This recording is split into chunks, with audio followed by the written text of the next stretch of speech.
All right, so now that we know how to use layer masks, let's talk about some other things we can do to manipulate our photographs in Photoshop.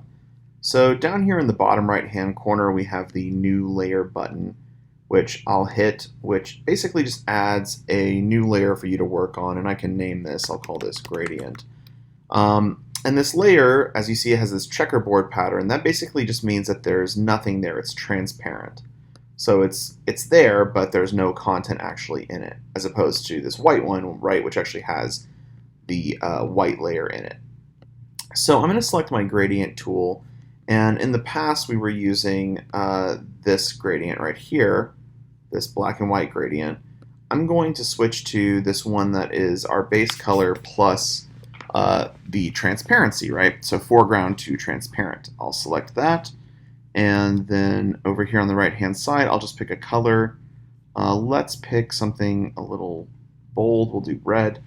And I'll say OK.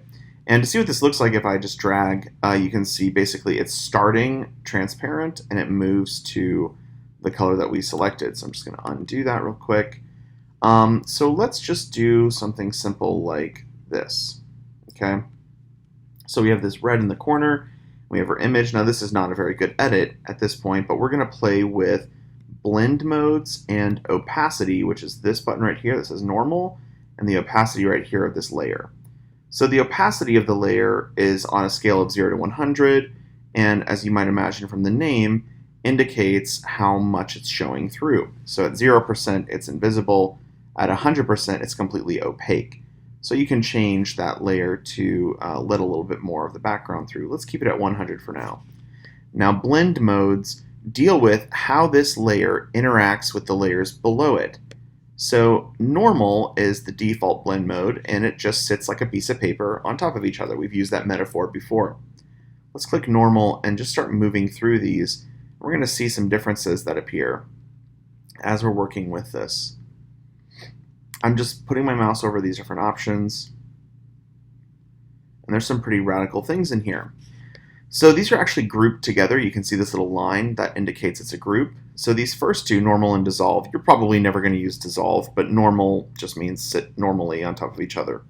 The next group all deals with things that darken the image. So darken, multiply, color burn, linear burn, and darker color all change how this layer darkens the image below it. The next group, you might guess from the name, lightens the layer below it. The next group is about mixing with the layer below it. So overlay is a very commonly used blend mode. Soft light, hard light, vivid light, etc. The next layer deals with basically like color inversions, so you'll get some really crazy effects whenever you work with that. And then the last layer deals with the actual color itself.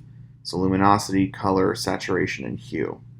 So play with these to discover what they mean. I'm not going to go through all of them right now, but I'll talk about the key ones that you're going to be using. You're going to use normal. You're going to probably use multiply, which basically darkens the image. It mixes the colors together. Screen, which is the same thing as multiply, but instead of darkening, it lightens the image.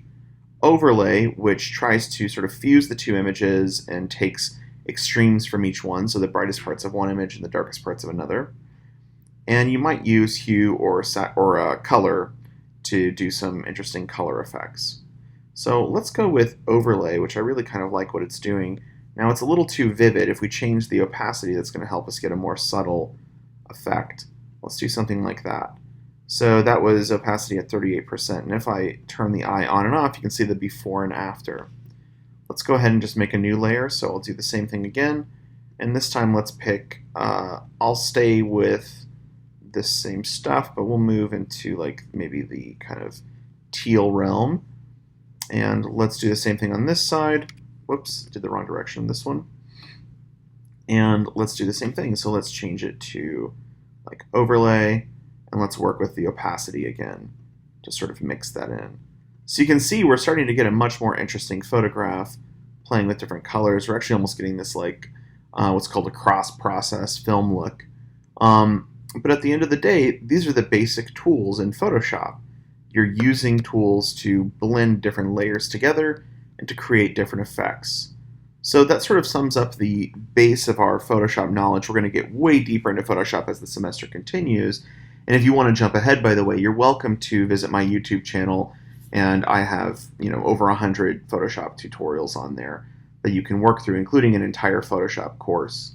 But yeah, we're going to be using adjustment layers for this project. We're going to be using these kinds of layers, layer masks, to really fine-tune and refine the thing that we're building. Again, remember, we're not compositing images, so you're not combining images together, just taking one really incredible image.